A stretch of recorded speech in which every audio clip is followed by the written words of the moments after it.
So this is the I call this the simple works every time 17-step story format that not only gets people to buy your product, but also gets them sharing your story with their friends. And it works especially well on those skeptical, doubtful people who never click on ads or buy anything online. So a little, I also known as the little known 17-step story format. That is the basis. This is the basis for multi-billion-dollar franchises, and the biggest and best stories of all time are based on this copywriting formula I'm about to go over. So seriously, if you want to learn how to do marketing, this is how you do it. You have to know how to tell a good story. Just like if you are a salesperson where you work on the telephone or person to person, you need to know how to interact with people. You need to know how to tell good stories. You need to know how to relate to people. And stories are the most human way of relating to people and ultimately getting people to buy from you. So if you want to be an affiliate marketer, copywriting is the most important thing for you to know.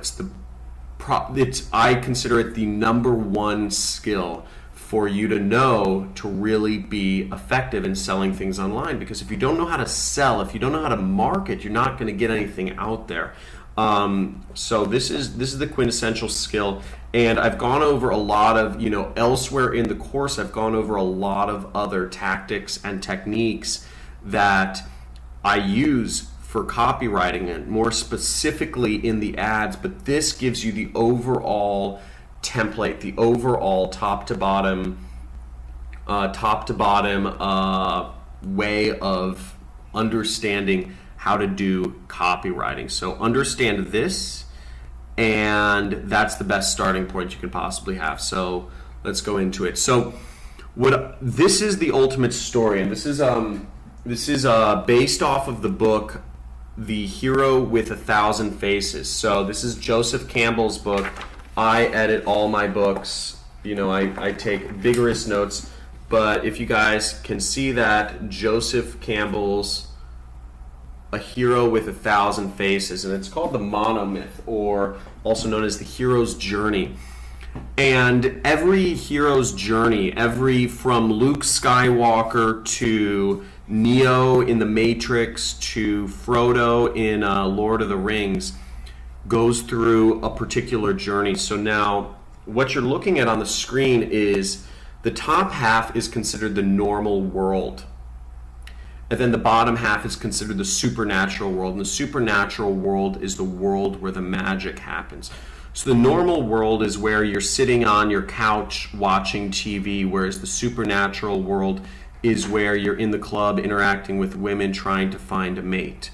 Or the normal world might be considered the day-to-day world of, let's say, your wife and kids. The supernatural world is where you actually make the money. Maybe that's the workplace, or the big deal that's closing, whatever. So this is the overall arch of the entire story. And what people go from is they go from the normal world, and they basically have a call to action, whether that's a call to pursue a new interest such as business or a new music or something like that. And most people refuse the call in the beginning, but somehow they become convinced that this is the path for them. And that initial refusal is important, but then when people really embrace, let's say you're looking into going into a new business, like becoming an affiliate marketer. I'm sure when you first heard about, making money online, there was some skepticism and like, does this really work? And how can clicks make money and stuff like that? Who even clicks on ads? Stuff like that. Whereas there was some sort of thing that took you over the edge and said, whoa, this is real. And when you started diving down the rabbit hole like Alice in Wonderland, you start really getting into the magic and learning the skills and the techniques and all, meeting more people and finding people making tons of money, going to conferences, etc.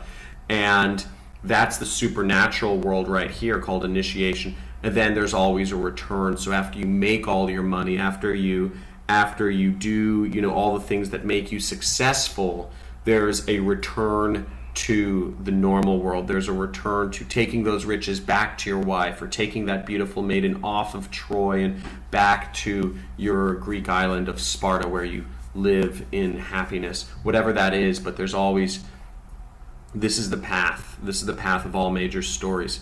So I'm going to get into it and break things down step by step, so you know, and ultimately how this relates to affiliate marketing is you've got to realize that stories are the basis of your ads. When you are putting people through an ad and an advertorial, or an article, or when you are showing people, when you are writing a blog, like a blog post or a review blog or an advertorial or a flog or a farticle or whatever you're doing on your landing pages, you're telling stories. You're creating stories. Maybe it's with before and after pictures. Maybe it's with graphs. Maybe it's with brain scan charts showing people how much smarter they'll get if they take this pill that you're selling.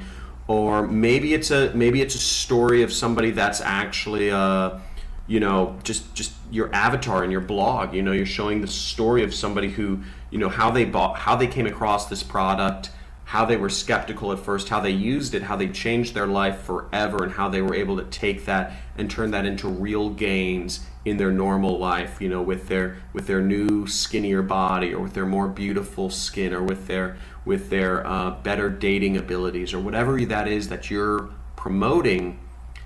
There's a way to tell a story to get people to buy. So understanding how to tell stories that get people to buy is the most important thing you can ever do to be a real marketer, and as a business person in general. So let's get into it. So step one in this story format is the call to adventure. The call to adventure is, as Freud has said, blunders are not the merest chance. They are the result of suppressed desires and conflicts. When somebody clicks on your ad, when a cute girl looks their way, it's, people, it might be a chance, but it is actually a suppressed desire. When you look at somebody driving down the street in a new Bentley, and you notice that Bentley for a little more than a millisecond, and you kind of make eye contact with the Bentley and you're looking at it, that is the result of a suppressed desire and an internal conflict. And what it really symbolizes is that you're interested in this adventure. So when Luke Skywalker was what is it? Here's a great example. The frog. The frog asks for a kiss. The frog that's actually a prince. When the frog asks for a kiss, that frog is, as a prince, is represented as a suppressed desire, that the princess really wants to have a prince in her life, and that frog is a manifestation in these fairy tales of a suppressed desire for that woman to have her own prince. The message from Obi-Wan Kenobi, if you remember Star Wars, in episode 4, when Luke is on Tatooine and he gets this weird message from R2-D2. What happens is that the R2-D2 droid displays a message from Obi-Wan, and Luke's like, oh, whoa, some weird Jedi, he's talking about like being a Jedi, and they need help, or this message needs to be delivered to the princess. And Luke brushes it off, and he says, oh my God, that's what that message is it's a result of a suppressed desire. That's where the story begins. If you guys remember, or the White Rabbit in the Matrix, that's or a better example is Tyler Durden. Have you watched Fight Club? Have you watched Fight Club? Amazing movie. I definitely recommend you check it out. But in Fight Club, Tyler Durden is Brad Pitt, and he's sitting next to Edward Norton. You know, he's a soap seller on an airplane. And Edward Norton is Edward Norton is like an insurance salesperson, and he is bored with life. He hates his job. He has insomnia. He's living a mediocre life in a mediocre condo in a mediocre town, and he hates it. And Tyler Durden is the representation of everything he wants to be. He's better looking than him. He has a better body than him. He does more fun stuff. He lives life on his own terms. He has crazy sex with women. He is naturally brings people together. He is everything that Edward Norton isn't. He is the complete opposite to that mediocre life, and Edward Norton sees him on the airplane and talks to him. But if you've seen the movie, spoiler alert, I'm gonna give away the movie, is Tyler Durden doesn't even exist. Tyler Durden is a manifestation of a suppressed desire and conflict within Edward Norton. Just like for many people, having their own online business is a suppressed desire. It's a conflict within people too. Or just like having a skinnier body or a better looking skin or whatever, it's the result of a suppressed desire or conflict within them. So the call to adventure, in terms of affiliate marketing, it is actually when somebody sees an ad and reads the headline. That's the call to adventure. That's when they click on the ad and they say, is there really a way to be skinnier? Is there really a way to make money online? Is there really a way to have a cheaper mortgage? Whatever you're selling, that's it. That's the call to adventure. Now, step 2 in the ultimate storytelling formula is the refusal of the call. Whenever somebody comes across something new, like Luke Skywalker, when he came across the message from Obi-Wan, he said, let's throw him out. He's broken, if you remember that. He said, this droid, he's buggy. We should just toss him in the trash. Or, you know, when Edward Norton was in Fight Club, he said, I don't know about, hanging out with you. I don't want to, he doesn't want to commit to hanging out with, Brad Pitt. He thinks, he's weird, he's crazy, like interesting characters. He's like, that's an interesting character I just met. He called him a single serving friend because he thought he was only going to see him once. But the refusal of the call after this is where the story really begins. For instance, here's a good quote: if one is oneself's own God, then God himself, the will of God, the power to destroy one's own egocentric system, becomes a monster.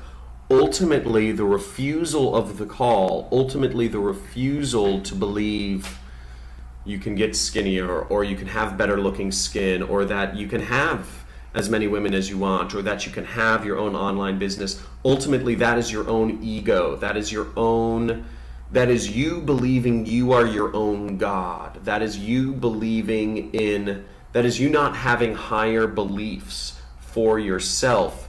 And what that does is it becomes a monster, ruining people. And if you can show people how, and in these stories, you ultimately show, let's say you're saying you can't get better, somebody says you're selling a skincare product, you show, you can have in the editorial or the advertorial, you can say, I was skeptical at first and I didn't believe it until I didn't believe it, and I just kept doing what I thought I should do, which is just drinking lots of water and using the same old skin creams that the stores prescribe.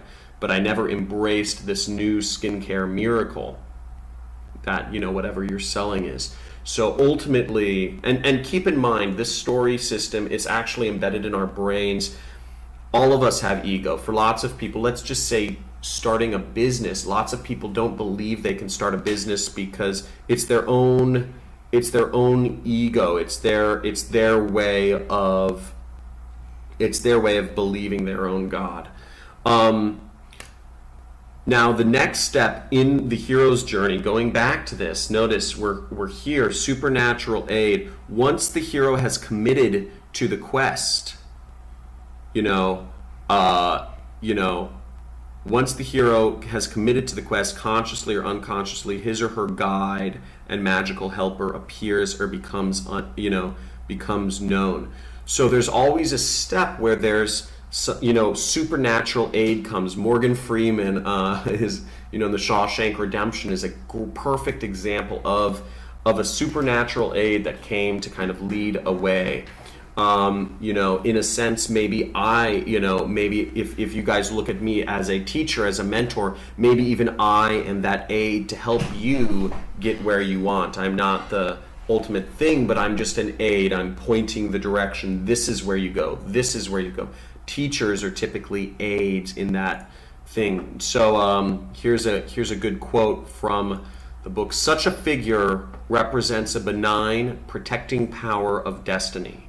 The fantasy is a reassurance, a promise that the peace of paradise, which was first known in the mother's womb, is not to be lost. Now, this story format is the story format that is in every single religious text throughout history, from Hinduism to Buddhism to Christianity to Moses to Jesus to everything. This is the story of Siddhartha. This is the story of Jesus. This is the ultimate story that all religious texts, all mythological texts come from. But it's the reason why all these mythological texts, these religions, etc., are based around a story that's in this format, is because it is the most human story in existence. It's the story of the reluctant hero. It is the story of the person who didn't believe he could, but then he did. That's the ultimate story in human history. Shakespeare, Lord of the Rings, Star Wars, Fight Club, all of these great stories in human history are based on this exact format that Joseph Campbell has nailed down. And Joseph Campbell wrote his book in around 1910, but he is a mythologist, so he analyzes all of the great stories of all time. So it's very interesting, and even Beowulf and all that stuff. So let's go back to this. So ultimately, everybody's, what people want to do, if you want to go really deep into like psychoanalysis and stuff, basically people want to know the peace of paradise in their mother's womb. When you are first born, you are innocent. When you're in the mother's womb, you are safe. You're in a cocoon. And ultimately, what everybody wants to do is be back in that cocoon, whether that means creating that cohesive family unit and house where you're safe. Or maybe that's creating that circle of friends and that circle of wealth that keeps, that allows you to do whatever you want without ever having to worry. Whatever that piece of paradise is, people want to regain it, and the supernatural aid helps show them that this is possible. Now, not infrequently, the supernatural helper is masculine in form. In fairy lore, it is like a little fellow of the wood, a wizard, a hermit. Gandalf in Lord of the Rings is the supernatural aid. A hermit, a shepherd, a smith, who appears to supply the amulets or the advice or whatever that the hero will require. So in Fight Club, the supernatural aid also happens to be the father figure, which is Tyler Durden. But in Star Wars, which is a better example, the supernatural aid is Obi-Wan Kenobi in the first episode, and it's Yoda in, I think, the second and third episode. So the supernatural Obi-Wan, he doesn't do anything for the person. Just like you, just like you as a student, I'm not actually doing the campaigns for you. I couldn't do the if I did affiliate campaigns for you, it would be a disservice to you and to your own journey, and you would never be fulfilled, you would never complete your own journey if you relied on that. Whereas Obi-Wan Kenobi shows him the way. He fends off Darth Vader for a second to give Luke that extra time. He appears to Luke and in pivotal points throughout Star Wars to show him the way. Morpheus in the Matrix appears to Neo at particular times. He gives him the options. You know, do you want to take the red pill or the blue pill? Do you want to go back to ignorance? Or do you want to embrace this journey and go into the supernatural world? Now, that's actually waylaying into the next section, step 4 of the hero's journey, which is the crossing of the first threshold. So just like Obi-Wan showed Luke the way, just like Morpheus showed Neo the way, just like Gandalf appeared to Frodo and showed him the way, Morpheus, it's up to you. It's up to you to decide if you are going to move forward. It's up to you to decide, are you ready to take that step? Are you ready to cross into the next world? Are you ready to get out of the normal world? And in the same way those characters appear, I may be appearing to you on YouTube or something where I'm, giving you the option of saying, hey, are you ready to be an affiliate marketer? Are you ready to have your own business? Well, here's a way. Do this and this and this. So throughout all stories, there's always a threshold where you have to make a decision in your advertorials or in your stories that you're showing to people on in your ads. You're giving people an option. Are you ready to actually lose weight? Are you ready to actually get more beautiful skin? And that threshold is usually by purchasing a product. That threshold, or it may be clicking, to view the next part of the story or to view the sales page. So that's the crossing of the first threshold, it's ultimately, it takes a leap of faith. Moby Dick, the story of Jonah and the whale. Jonah gets eaten by the whale. That's the ultimate story of the crossing of the first threshold. Jonah went from the natural world into the supernatural world. I hope that makes sense. Now, the usual person is more than content. He is even proud to remain within the indicated bounds of society.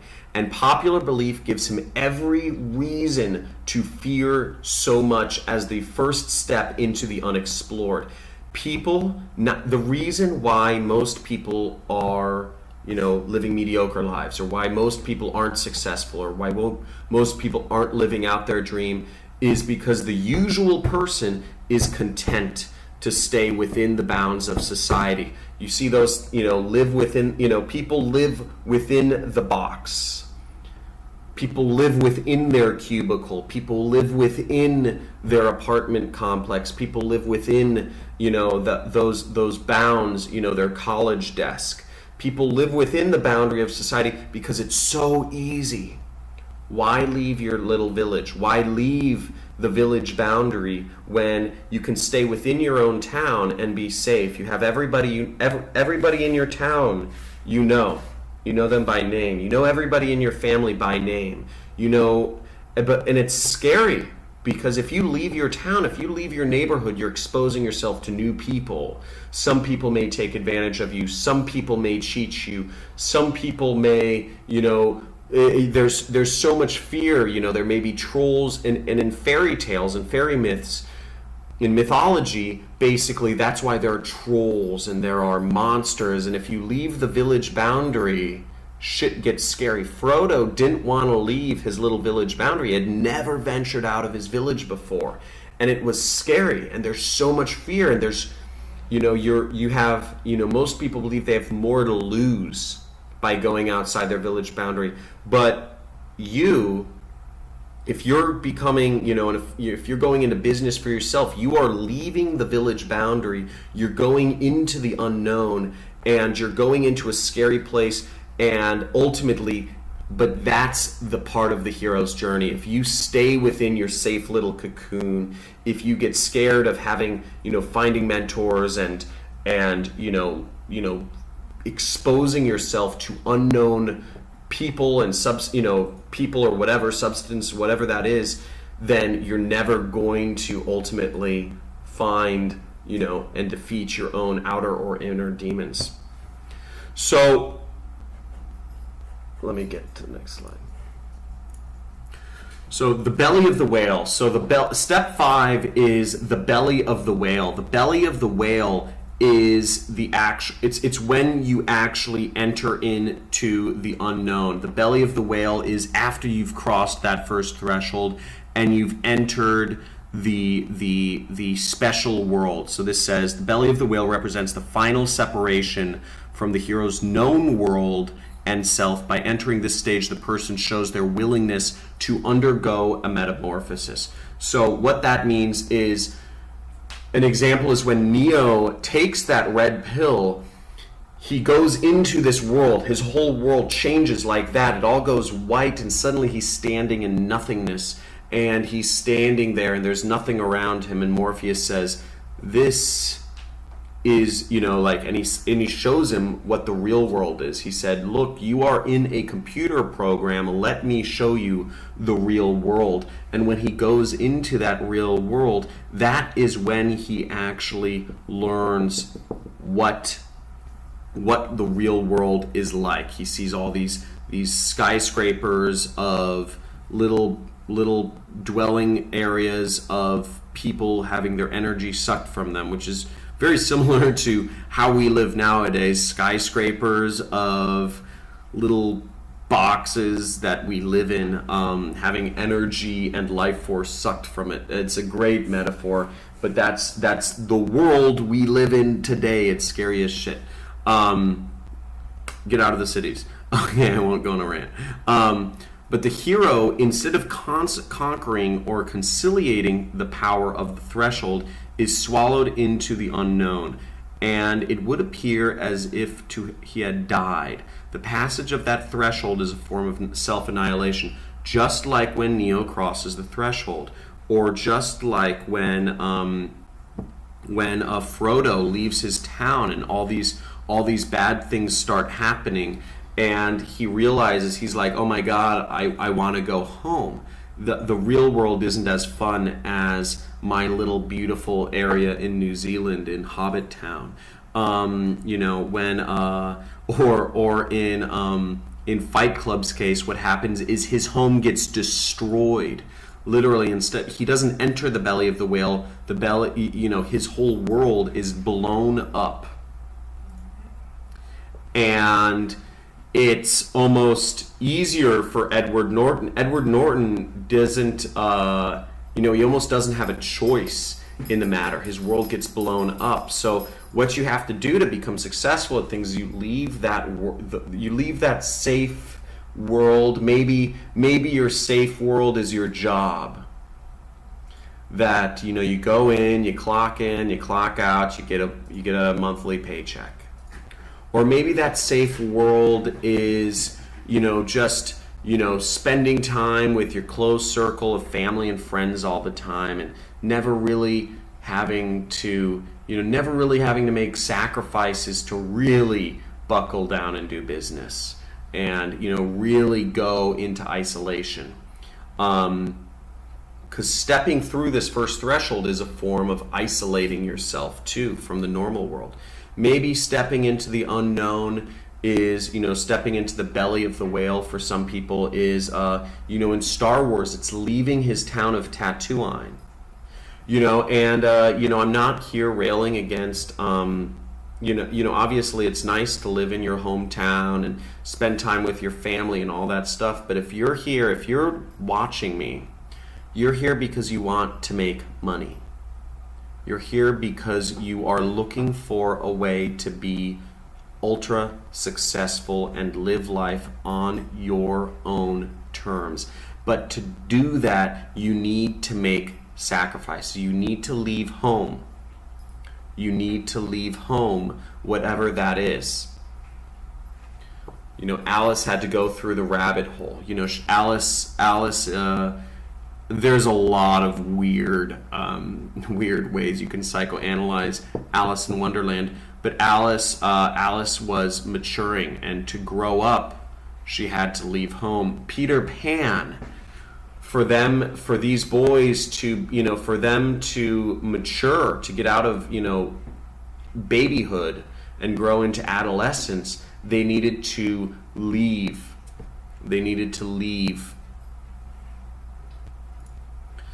So let's go on to step number 6 in the hero's journey.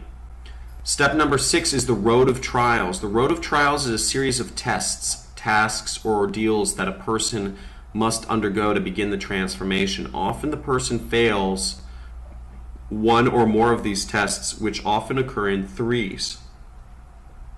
So I don't know if you as students of mine, you right now are undergoing the road of trials. I'm giving you guys assignments. I'm giving you guys lots of stuff to listen to watch, to read. I'm not easy, and I'm packing it in a really short amount of time. The amount of material you have to go through is itself a trial. But if you guys are serious, if you're serious about being dedicated, are you serious? If you're serious about being dedicated to making this happen, this is a trial. This is a test. Are you going to pass, or are you going to fail, or are you going to skip ahead? Are you going to skim through things? Are you going to not interact? Are you going to watch the videos but not interact with the people that I'm introducing you to, the people that you meet along the way? Or are you going to keep your distance and stay away from things? Are you fully ready to enter into the unknown? Are you fully ready to commit? But also, what I'm asking is, are you fully ready to believe in yourself? So, the road of trials, here's a quote from the Joseph Campbell book. Or do ye think that ye shall, or this is actually from the Bible, or do ye think that ye shall enter into the garden of bliss without such trials that came to those who passed away before you? Do you really think that there is a push-button system to do everything for you? If you are working with mentors who say they are not only, that you don't have to take any risks, you don't have to go into the unknown, all you have to do is spend money and you're going to be given everything. No, there are trials you have to go through. To really be a fulfilled person too, you have to follow the hero's journey yourself. Can the ego put itself to death? I thought that was a really good quote. But other ideas of the road of trials would be when the Karate Kid is learning all of his moves, wax on, wax off, wax on, wax off. When Neo learns Kung Fu, I know Kung Fu. Those are trials. Those are things he's learning. When Frodo is learning how to do swordplay, when Luke is learning how to wield, the lightsaber, and he's fighting things around him. Obi-Wan has him, practicing blindfolded, and sensing. He's sensing, using the Force. He's sensing everything he's doing with the Force. That's a road of trial. So the 7th step in the monomyth, or the hero's journey, is called the meeting with the goddess. And this is the point when the person experiences a love that has the power and significance of the all-powerful, all-encompassing, unconditional love that a fortunate infant would experience with his or her mother. So, and what that means is basically, it might be when Luke, and this is like so Freudian, it's insane, but when Luke meets Princess Leia, which is actually his sister, he gets that lovingness, that tenderness of, not really, a little bit, but she represents the goddess, meeting with the goddess. Or Neo, when he meets Trinity, she inspires him. Or actually, sorry, the meeting of the goddess in the Matrix was actually, I believe it's when he meets the woman who tells him that he is not the one. I'm not sure. It's either Trinity. It might be Trinity, but in Fight Club, it's when he meets with that woman Marla Singer. Marla Singer. Of course, Fight Club has a tragic ending because when it ends, the whole world explodes and dies. So he never really makes the transition. So the whole thing is Fight Club is a dysfunction. Fight Club, this whole story happens, but it's all a dysfunctional story. Edward Norton meets the goddess, but it's a dysfunctional relationship. It's not healthy, and that's why everything dies at the end.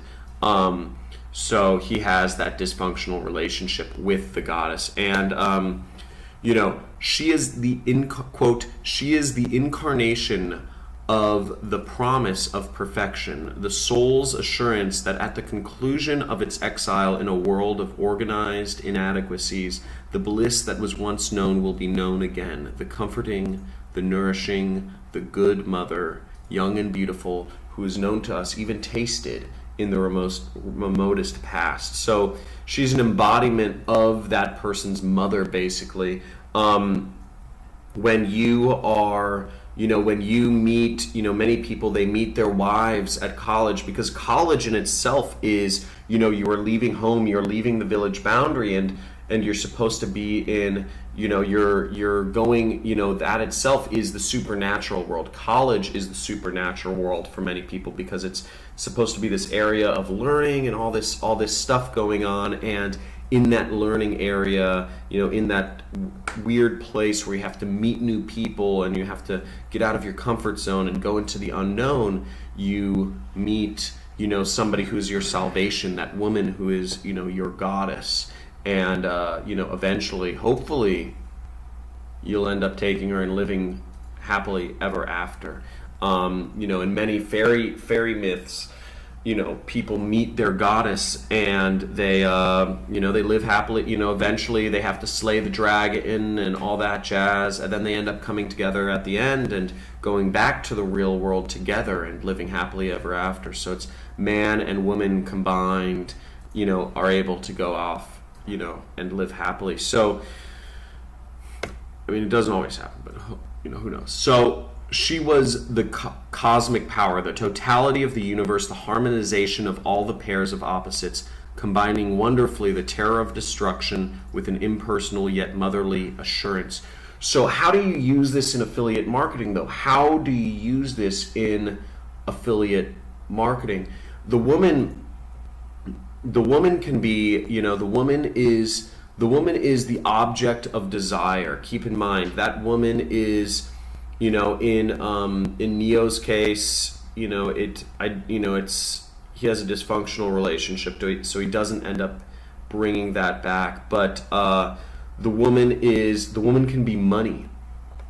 The woman can be, whatever the object of affection is, or some sort of force that reminds you of where you really want to be, that that assurance that everything's going to be all right. Now the next side of this, the other side of this, is woman as the temptress.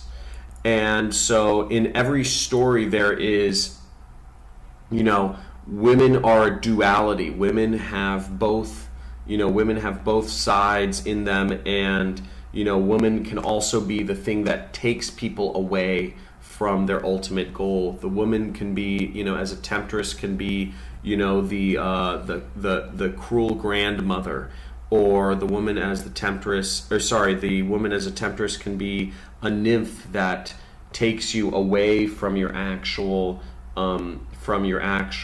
mission. She can be, there are a lot of fairy tales where the woman actually takes the hero off his path and the hero. I'm trying to think of all the stories, but basically, the woman can take the person off their path too. Temptation.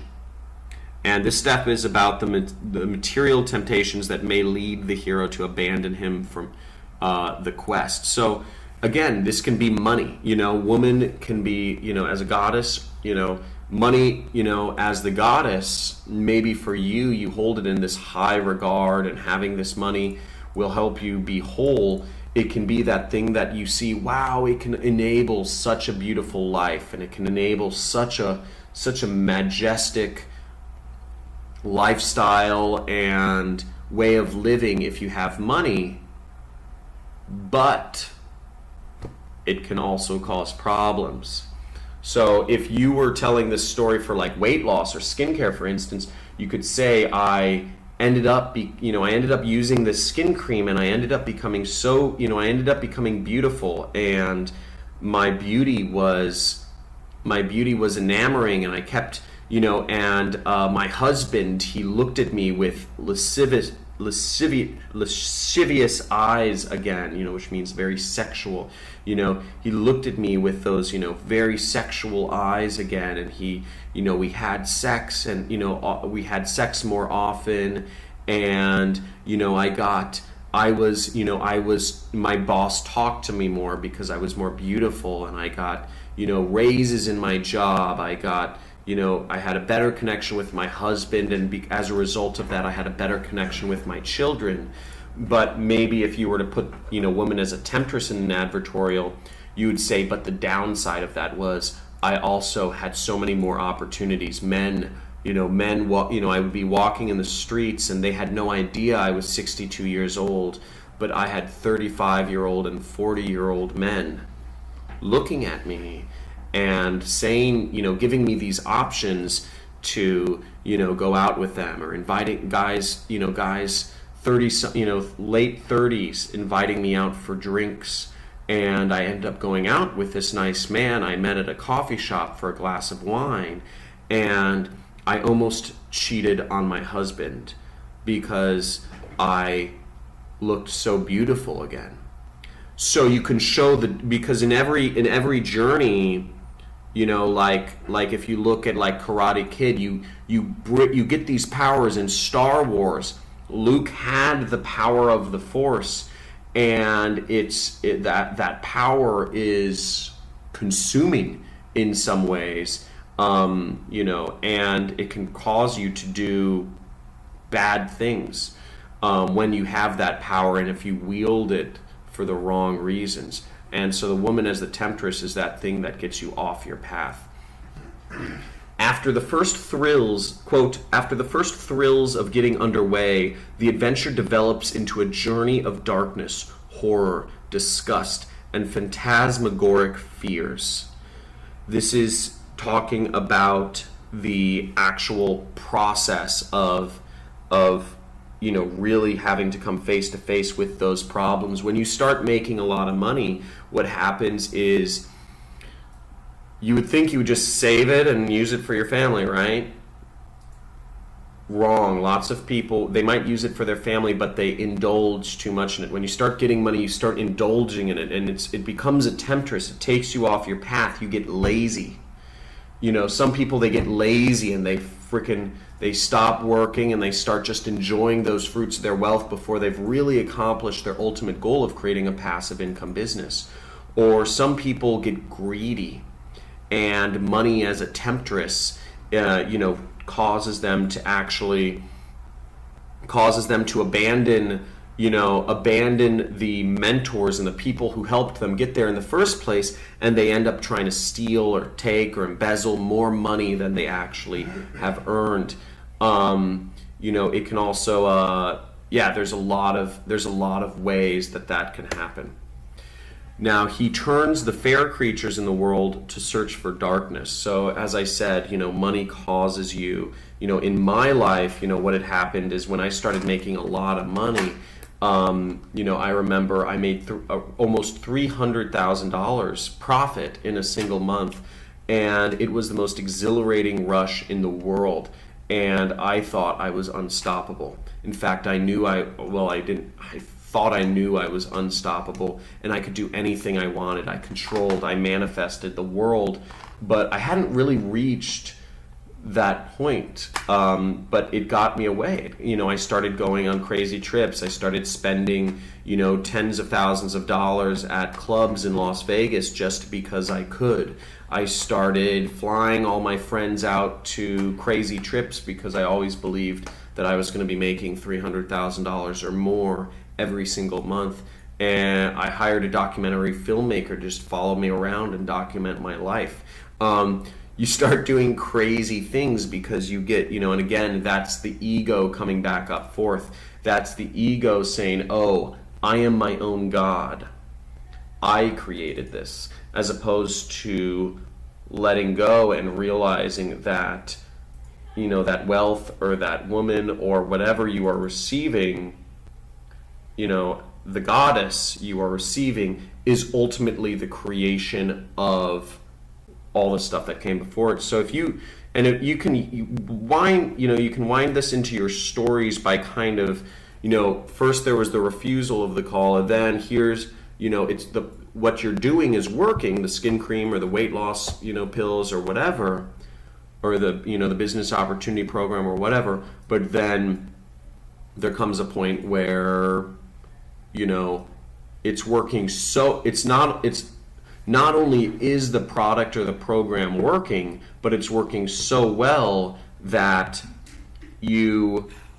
bad things start happening because you start self-sabotaging. So for instance, let's say I wanted to sell my training program, I could say something like, or a business opportunity program, I could say something like, once you know the secrets to wealth, not only you will not only make a lot of money, but it will work so well that if I told stories of people that they made, it's not a question of whether it works. The problem is, are you able to handle the wealth? That's a good problem to have. So it's like, would you be able to handle it? So that's it's a good story.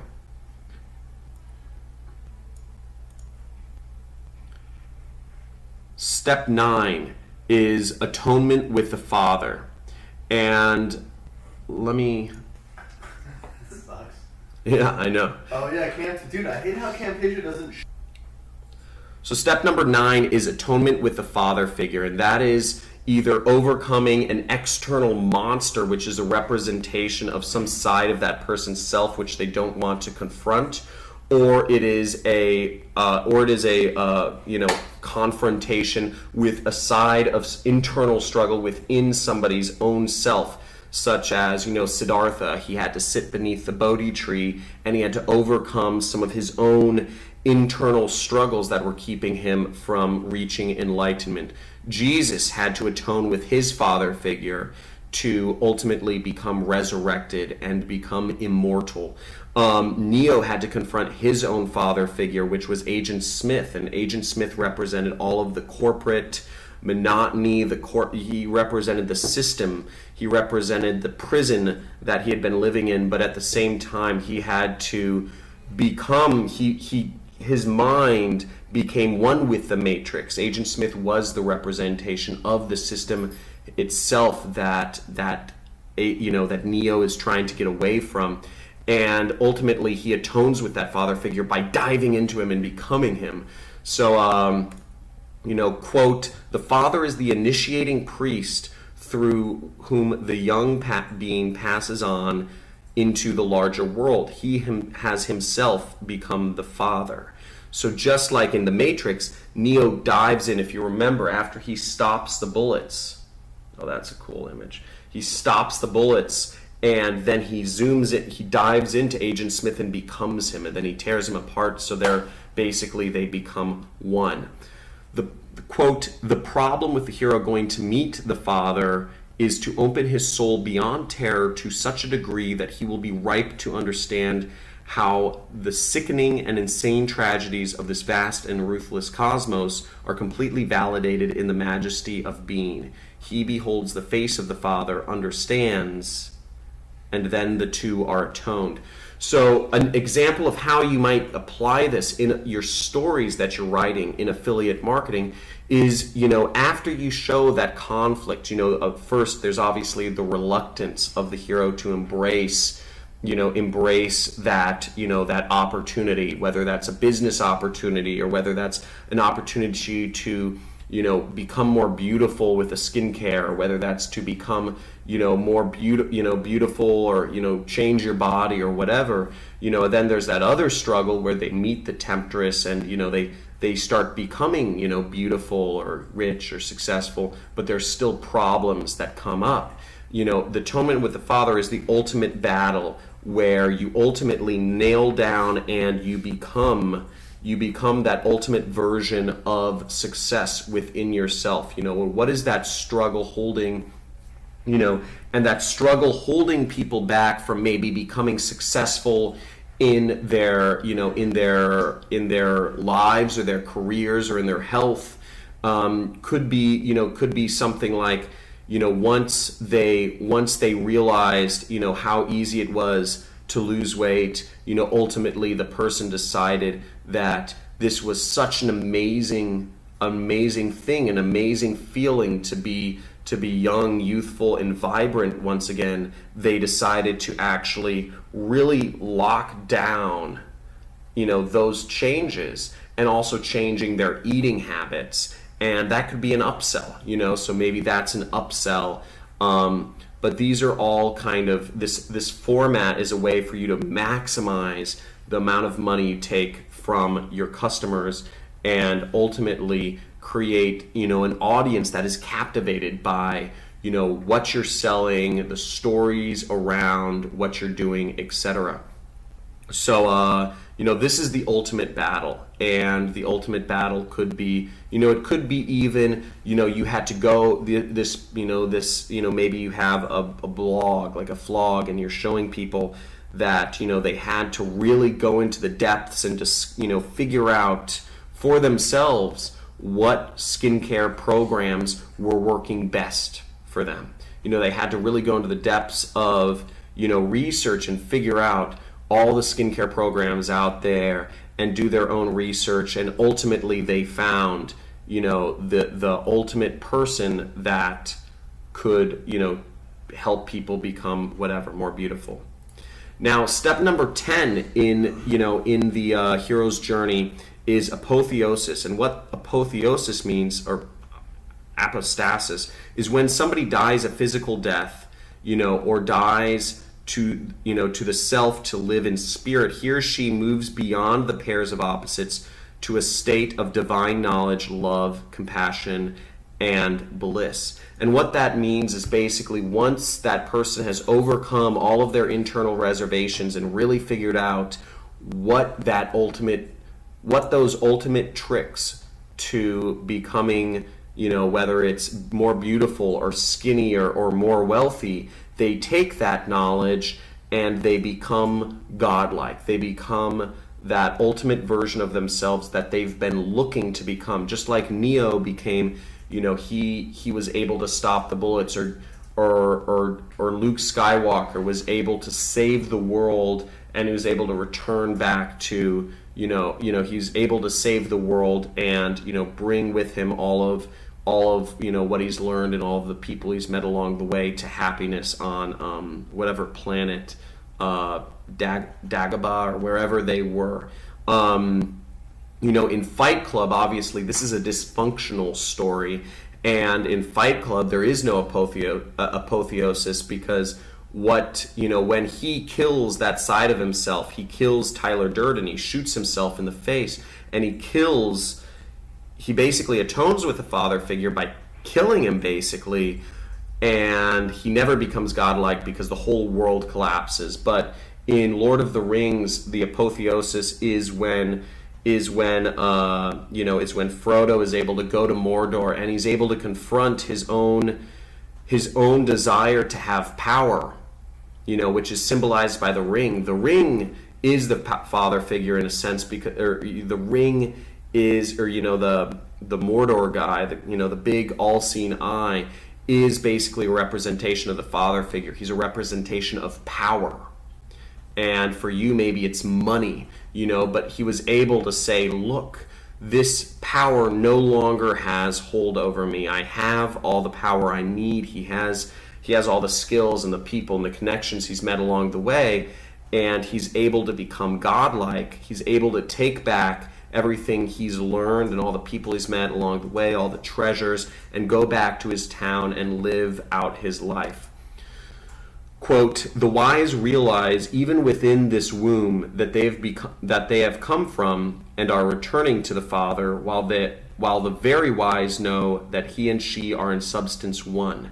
So what they basically realize is you don't need that ring to become ultra powerful. You don't need that, Luke doesn't need to become the ultimate wielder of the Force to become ultra powerful, because he already has it inside of himself. So for you, as an aspiring affiliate marketer, as an already successful affiliate marketer, one thing you may realize is that it may be overcoming. Lots of people jump around in affiliate marketing. They're constantly looking for, shiny objects, and all of that comes from a point of self-doubt.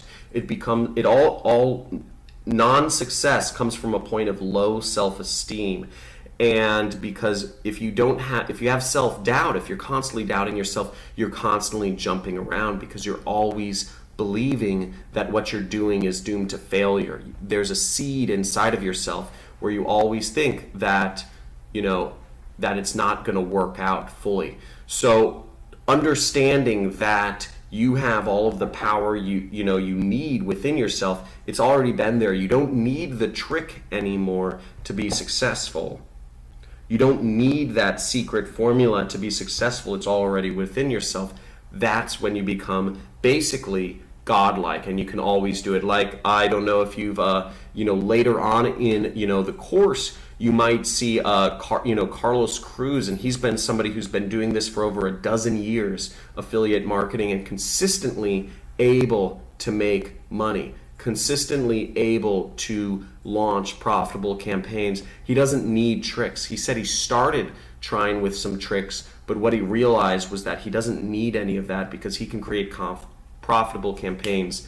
He can manifest them at will.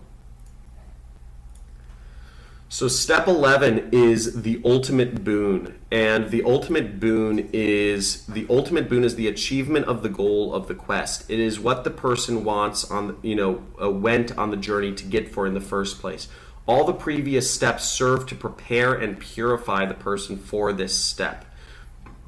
So the boon is, maybe in your case, it's the money or the residual income, or maybe it's just having, for some people in the dating realm, it's having that ultimate relationship where they feel fulfilled and they feel whole by this woman that they are with. Or in skincare, it's being beautiful again. It's being beautiful and feeling young again. Or in the sleep aid niche, it's being able to not have insomnia anymore and have a nice sleep and always wake up in the morning feeling like 120%, feeling more alive, because they got rid of their insomnia problems, or their joint problems, or what have you. So step 12 is the refusal of the return. So typically what happens in the hero's journey is, after somebody gets the ultimate thing they're looking for, whether that's money or power or a woman or something like that, having found bliss and enlightenment in the other world, the hero may not want to return to the ordinary world to bestow the boon onto his fellow man. So when you ultimately get all of that wealth or money, or that the woman or what have you, you might not want to return back to that real world. You might not want to return to the normal world where life and family and obligations and responsibility is, because you might just want to stay in that crazy world of the Force, or the Matrix. He's in the Matrix, or in Lord of the Rings is the perfect example. It's almost hard, because you're breaking up with all of those people. Quote, the adventurer still must return with the life-transmuting trophy. Numerous indeed are the heroes fabled to have taken up residence forever in the blessed isle of the goddess of immortal being. So, you may be, some people they want to stay with the Holy Grail. They want to stay in that spirit world, the special world where all that magic happens. And then step number 13, and keep in mind, not all stories contain every single element, but they always have a number of these elements in this order. So the magic flight is sometimes the hero must escape with a boon. This can be just as adventurous and dangerous returning from the journey as it was to go on it. So, quote, if the hero's wish to return to the world has been resented by the gods or the demons, then the last stage of the mythological journey becomes a lively, often comical pursuit. This happened in the Odyssey, in Homer's Odyssey, where it's almost ridiculous because there are, he has saved, I think it was Helen of Troy or whatever. He's gotten the thing that he came for in the first place. But what happens is there's so many monsters and things along the way that it's just ridiculous, and he still has to defeat all of these things. If he leaves home and family, lives too long alone, and gazes too deeply into the dark mirror, basically, if he, to basically become successful, you have to push yourself to really, really analyze yourself, your own limiting beliefs, to go from overweight to skinny again. You have to really look hard and deep into your own beliefs and your own issues that have been causing you to overeat. And if you go so deep into that, it may be hard to return. So what this quote is saying is, that you may have gazed too deeply into the dark mirror, that the awful event of this meeting may befall him. The myths of failure touch us with the tragedy of life, but those of success only with their own incredibility. So an example of this is obviously in Fight Club. He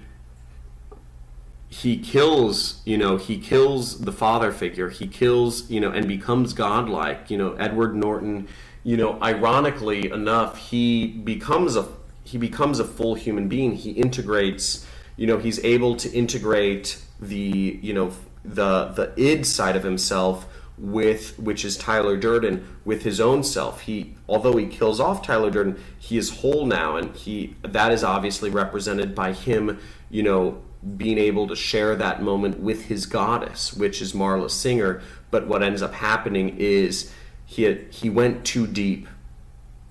He went too deep, and because he went too deep, he never is going to make it back.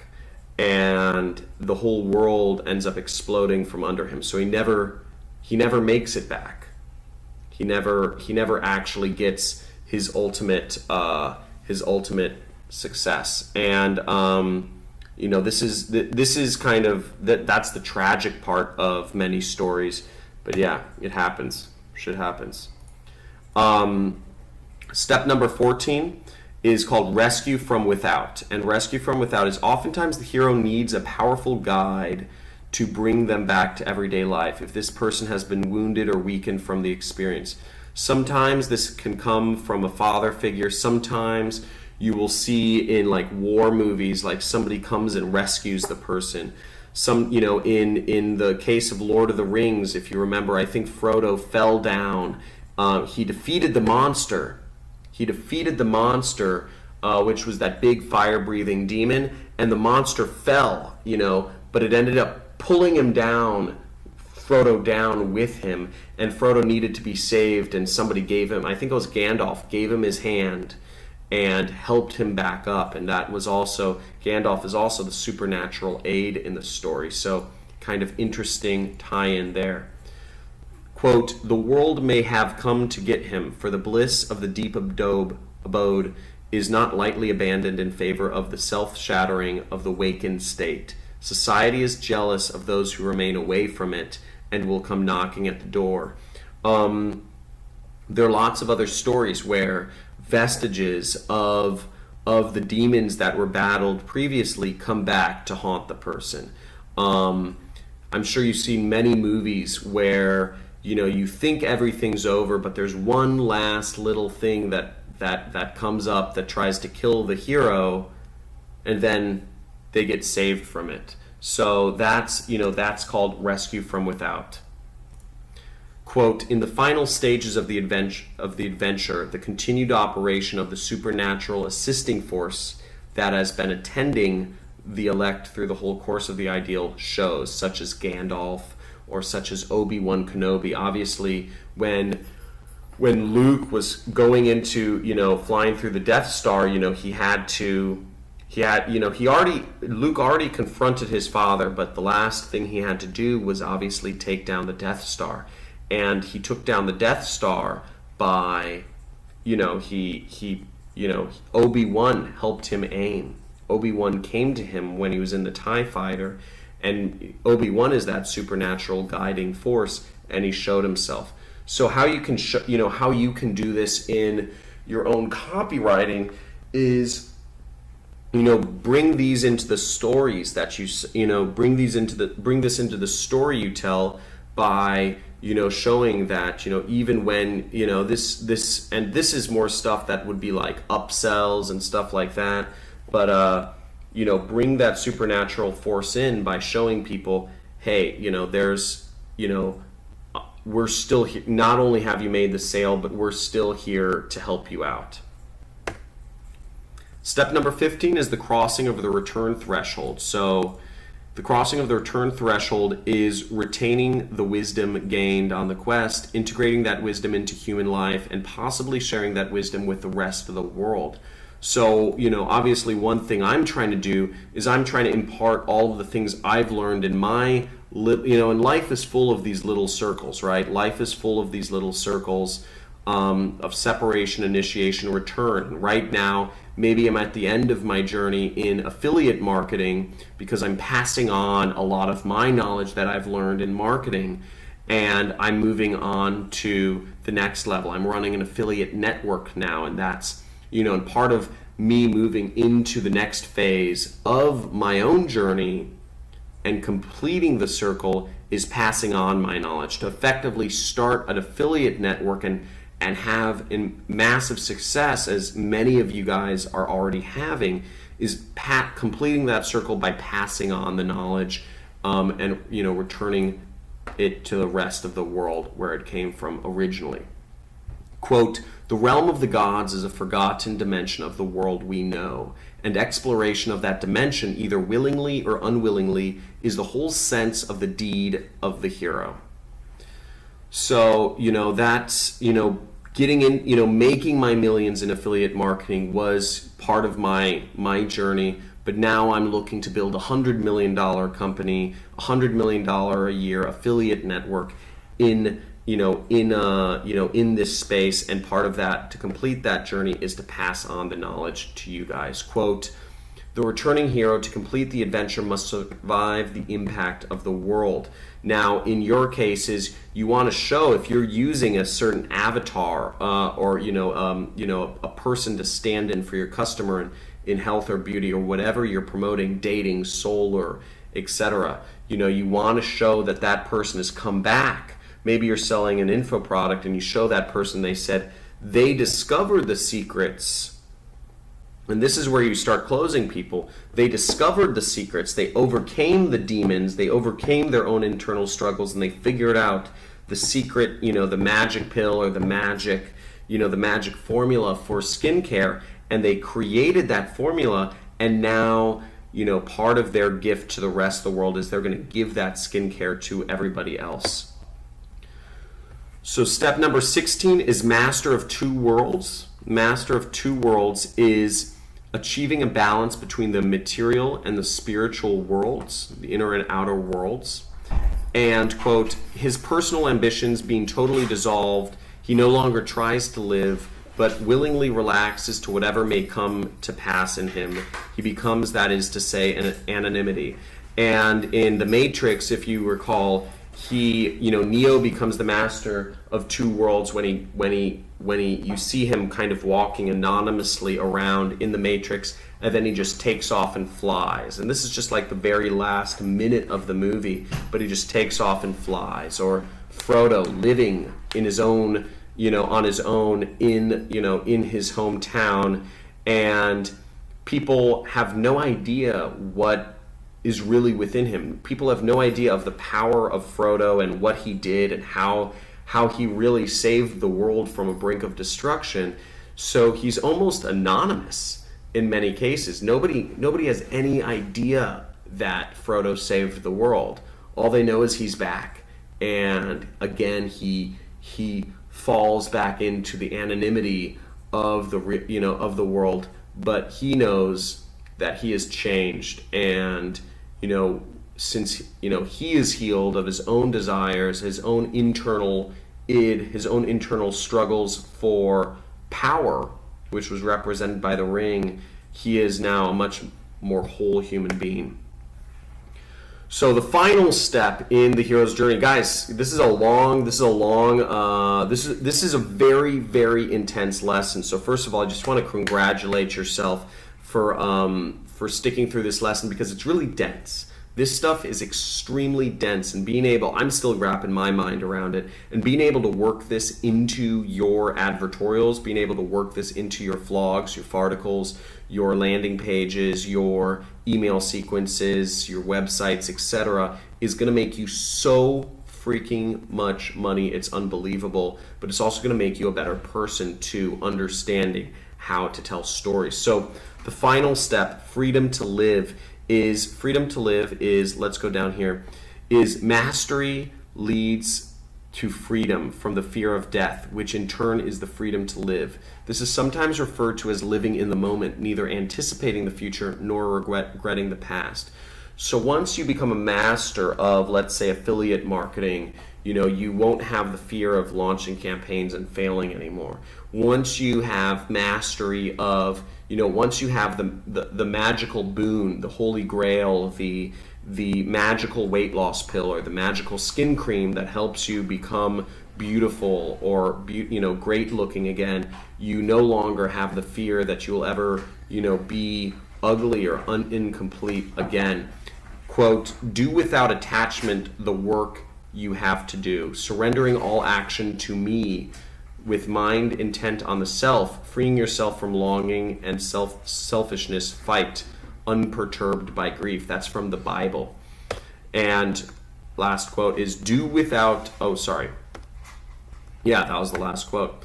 So that's it. I hope you guys have learned something from this lesson. This is a really dense lesson. You might have to rewatch this a couple times to really understand, or I recommend, again, you read the book Hero with 1,000 Faces by Joseph Campbell. And this book is super deep, but it'll teach you how to become an amazing copywriter, and you'll become super powerful.